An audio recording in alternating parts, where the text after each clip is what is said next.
Hello friends, भाषाई बुद्धि। आप देख सकते हैं यहाँ पे मैंने बुद्धि के प्रकार और उनकी विशेषताएं यहाँ पर ली हैं। लिस्ट है एक पूरी। सबसे पहली है भाषाई बुद्धि। वाक्यों, शब्दों या शब्दों के बीच संबंधों आदि की समझने की क्षमता होती है जिस व्यक्ति के अंदर। ऐसे व्यक्ति लेखक, कवि आदि होते हैं। तार्किक गणितीय बुद्धि। तर्क करने, गणितीय समस्याओं का समाधान करने, अंकों के क्रम को पहचानने आदि की क्षमता होती है। ऐसी बुद्धि वाले व्यक्ति वैज्ञानिक, गणितज्ञ, जासूसों आदि में पाए जाते हैं। स्थानीय बुद्धि। स्थानिक चित्र को मानसिक रूप से परिवर्तन करने, स्थानिक कल्पना करने आदि की क्षमता होती है।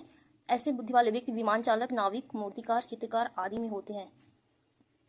शारीरिक गति बुद्धि। शरीर गति पर नियंत्रण रखने तथा वस्तुओं को सावधानीपूर्वक एवं कुशलतापूर्वक घुमाने या उपयोग करने की क्षमता जिनके अंदर होती है। ऐसे व्यक्ति धावकों, नर्तकों, अभिनेता, खिलाड़ियों, जिम्नास्टिकों तथा शल्य चिकित्सकों में इस प्रकार की बुद्धि होती है।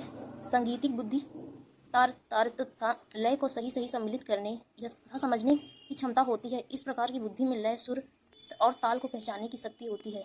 अंतः व्यक्तिगत बुद्धि, व्यक्तिगत आत्म बुद्धि, जिसे इंटरपर्सनल इंटेलिजेंस कहते हैं। अपने भाव, संवेगों, अभिप्रेरणाओं, कमजोरियों को समझने और उनका उपयोग सामाजिक अंतःक्रिया में करने की क्षमता होती है। दार्शनिक, आध्यात्मिक नेता आदि में इस प्रकार की बुद्धि होती है। अंतर व्यक्तिक बुद्धि, व्यक्तिगत अन्य बुद्धि, दूसरों की प्रेरणाओं, इच्छाओं, आवश्यकताओं, भावनाओं, व्यवहारों आदि को समझने की क्षमता इनके अंदर होती है।